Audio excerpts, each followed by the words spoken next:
ഞാൻ എങ്ങും പോകുന്നില്ല.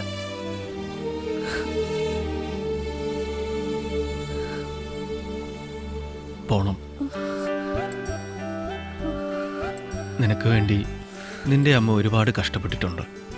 നിന്നെക്കുറിച്ചുള്ള അവരുടെ ഒരേ ഒരു ആഗ്രഹമാണ്, അത് നീ സഹായിച്ചു കൊടുക്കണം.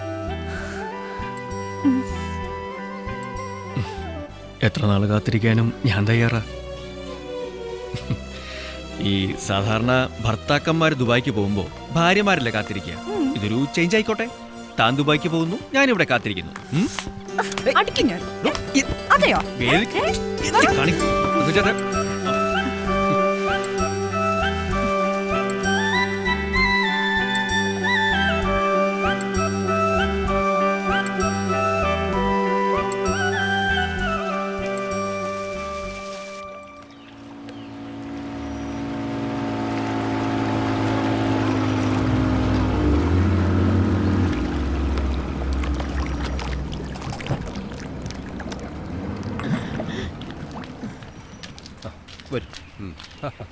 വിസയും വന്നു, സ്ഥലം മേടിക്കാൻ ആളും വന്നു. രേവമ്മയുടെ ശുക്രൻ തെളിഞ്ഞു. ഒക്കെ ദൈവത്തിന്റെ അനുഗ്രഹം, അല്ലെങ്കിൽ ഇത്ര പെട്ടെന്ന്. ഇത് ജേക്കബ് സാറ്, ആലപ്പുഴ കല്ലുപാലത്തിന്റെ തെക്ക് സെന്റ് ജോർജ് ടിമ്പേഴ്സിന്റെ ഓണറാ. നമസ്കാരം. ഞാൻ രേവമ്മ, സ്റ്റേജ് ആർട്ടിസ്റ്റാ. നാടകം ബുക്ക് ചെയ്യാൻ വന്നതല്ല, കാര്യങ്ങളൊക്കെ ഞാൻ പറഞ്ഞിട്ടുണ്ട്. ശരി ശരി. സാറിന് 2-3 ഹൗസ് ബോട്ട് ഉണ്ട്. ഈ ബോട്ടിലെ പണിക്കാർക്ക് ഈവനിങ് സ്റ്റേ ചെയ്യാൻ ഒരു സ്ഥലം വേണമെന്ന് സാർ എന്നോട് പറഞ്ഞപ്പോഴേ ഞാൻ പറഞ്ഞു പറ്റിയ സ്ഥലം എന്റെ കൈവശം ഉണ്ടെന്ന്. നല്ല കണ്ണായ സ്ഥലമല്ലേ, എത്ര വില വേണേലും തരാന്ന് പറഞ്ഞു എത്ര പേരാ ഇവിടെ വന്നത്. ഞാൻ കൊടുത്തില്ല സാറേ. പിന്നെ ഇത് മോളുടെ കാര്യമായപ്പോ. ഇത് 10 സെന്റ് ഉണ്ടോ? ദേ ആധാരത്തിന്റെ കോപ്പിയുണ്ട്. എന്തേലും സംശയം ഉണ്ടെങ്കിൽ വില്ലേജ് ഓഫീസിൽ ചോദിക്കാം. ആധാരത്തിൽ 10 സെന്റേ ഉള്ളൂ.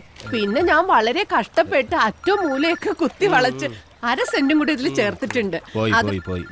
പോയോ? ഹലോ, എന്തായി? സംസാരിച്ചോണ്ടിരിക്കുക. അവള് വില പറഞ്ഞ? വരുന്ന വഴിക്ക് മാമച്ചൻ പറഞ്ഞത് സെന്റിന് 1 ലക്ഷം വെച്ച് വേണമെന്നാ. നീ ആയിട്ട് കുറപ്പിക്കാനും നിൽക്കണ്ട. രേവമ്മനെ മാമച്ചനെ ഒന്ന് കൊതിപ്പിച്ച് നിർത്തിക്കോ. വാങ്ങിക്കട വേണ്ടത് പിന്നെ തീരുമാനിക്കാം. ശരി. കൈനകരി രേവമ്മ, അവളെന്റെ നേർക്ക് തൊള്ള തുറന്നപ്പോഴേ ഞാൻ ചുണ്ടാമ്പ് വെച്ച് വിട്ടതാ. അവൾ ആ സ്ഥലം വിൽക്കത്തുമില്ല, അവളുടെ മോളിട്ട് ഗൾഫിൽ പോകത്തുമില്ല. പിന്നെ ഭാവി മരുമകൻ ചക്കാട്ടുതറ ഗോപൻ, ആ ചക്ക നാളെ വീഴും. അവന് ഞാൻ നല്ല ഒന്നാന്തര ജമണ്ടം പണിയൊന്നും കൊടുക്കുന്നുണ്ട്. ഇച്ചിരി കടന്ന കയ്യാ, പക്ഷെ വേറെ ചോയ്സ് ഇല്ലാണ്ടായിപ്പോയി. നിന്റെ മനസ്സിലിരിപ്പ് ഞങ്ങളോടും കൂടി പറയേ. അടുത്ത ശനിയാഴ്ച നെഹ്റു ട്രോഫിയും കൊണ്ട് മണിയാൻ വരുമെന്നാ നാട്ടുകാർ പറയുന്നത്. നാട്ടുകാര് ചേറ്റകള് ആരുടെ മരക്കെ? എടാ, കുരിയച്ഛന് മുമ്പ് കൈ നീട്ടത് എത്ര പേരുണ്ടോ അവിടെ? ബോട്ടുകൾ അപ്പി വെച്ച് മണീനെ അനുകൂലിക്കുന്നൊരു കൈ പൊക്കൊന്ന് പറഞ്ഞവനും പൊക്കിയവനൊക്കെ ആ കൈ കൊണ്ട് എന്റെ മുമ്പിൽ ഇറന്നിട്ടുണ്ട്. അത് ശരിയാ. എന്നിട്ട് കാര്യത്തിലെടുത്തപ്പോ കാരക്ക് കയറ്റി എണ്ണ തേച്ച് മിനിക്ക് ചുണ്ടൻ വെള്ളം മത്സരിക്കാൻ നീറ്റിൽ ഇറങ്ങില്ല. അതാ വള്ളപ്പുര തന്നെ ഇരിക്കും.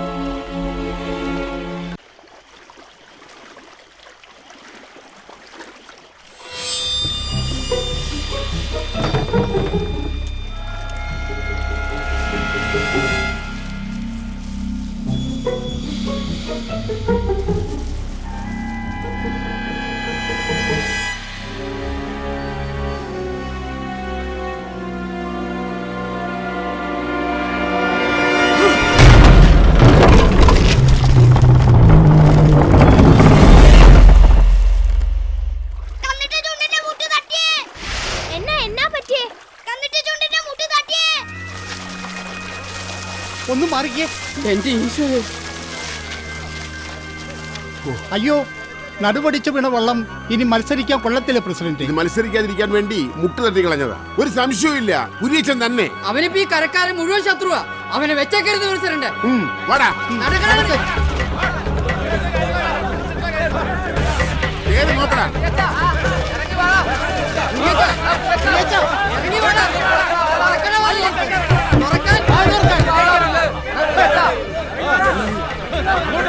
സ്ഥലം വിട്ടു പ്രസിഡന്റ്. വരുന്നടാ.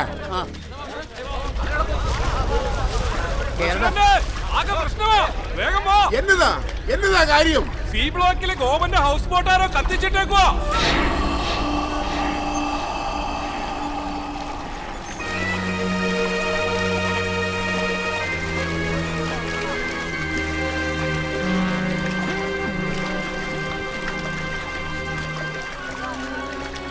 എങ്ങനെ സഹിക്കൂടെ ഗോപ?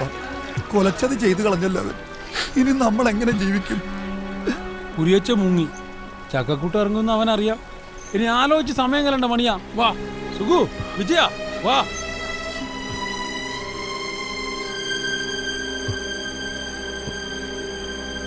പോലീസിലൊരു പരാതി കൊടുത്ത അവര് വന്ന് പരാതി കൊടുക്കാൻ നിങ്ങളുടെ ആരുടെ ഉപദേശത്തിന്റെ കാര്യമില്ല. 10-45 ദിവസം നിങ്ങളടക്കം 100 പേര് അധ്വാനിച്ചിട്ട് എന്തായി? കുരിയച്ചൻ ചുണ്ടൻ വെള്ളവും തകർത്ത് കളിയും മുടക്കിയിട്ട് നിങ്ങൾക്കൊന്നും ഒരു ദണ്ണമില്ലല്ലോ. കണ്ടില്ല കേട്ടില്ല എന്ന് പറഞ്ഞു നിൽക്കാൻ നിങ്ങൾക്ക് എളുപ്പമാണ്. പക്ഷെ ഇത്രയും കാലം പട്ടിണിയില്ലാതെ ജീവിച്ചതേ കത്തിക്കെറിഞ്ഞെടുക്കുന്ന ഈ ബോട്ട് കൊണ്ടാണെന്നുള്ള കാര്യം മറന്നുപോരുത്. ആർക്കും ഇവരോട് ദേഷ്യം തോന്നണ്ട. ഇവരെ കല്യാണം കഴിപ്പിച്ചതും ഇനി ഒരിക്കലും തല്ലുണ്ടാക്കാനും തെമ്മാടിത്തരം കാണിക്കാനും പോകത്തില്ലെന്ന് ഭാര്യമാരെ തൊട്ട് സത്യം ചെയ്യിപ്പിച്ചതും ഇവൻ പറഞ്ഞിട്ടാ. ഇനി നീയായിട്ട് തന്നെ ഇവരെ എല്ലാം പഴയ ജീവിതത്തിലേക്ക് തള്ളിവിടണോ? വേണ്ട, ഒന്നും വേണ്ട. അടാ, എവിടെ പോയി ഒളിച്ചാലും കുരിയച്ചനെ ഞാൻ കണ്ടുപിടിക്കും. എനിക്ക് വേണ്ടി മാത്രമല്ല, നമ്മുടെ നാട്ടുകാർക്ക് വേണ്ടി. അവനെ കണ്ടുപിടിക്കുക എന്നത് അത്ര നിസ്സാര കാര്യമല്ല. അവൻ ഈ കര വിട്ടിട്ടുണ്ടാവും. വാ. ഗോപൻ സാർ ഒരു പരാതി എഴുതി തന്നെ. അവന്റെ കാര്യം ഞാൻ ഏറ്റു. പക്ഷേ എന്റെ ഫോണിന്റെ കാര്യം പരാതി ഒന്നുമില്ല. കുരിയച്ചൻ എവിടെയുള്ളത് കണ്ടുപിടിച്ച് തന്നാൽ മതി. സാറിന്റെ ഫോൺ ഞാൻ അങ്ങ് വരും. ഉറപ്പാ? ആ ഉറപ്പ്. ഓ ശരി.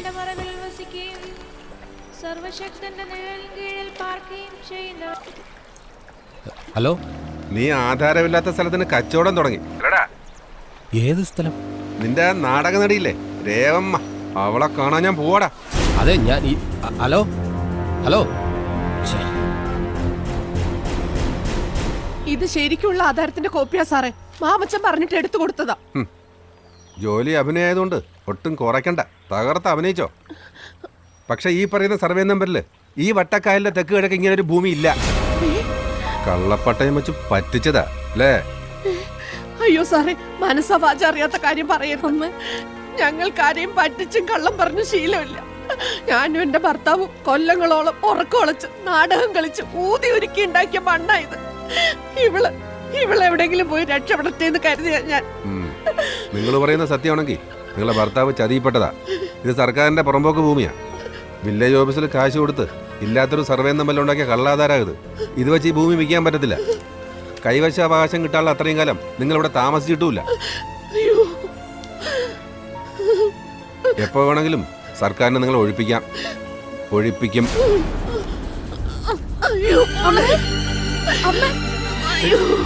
എന്താ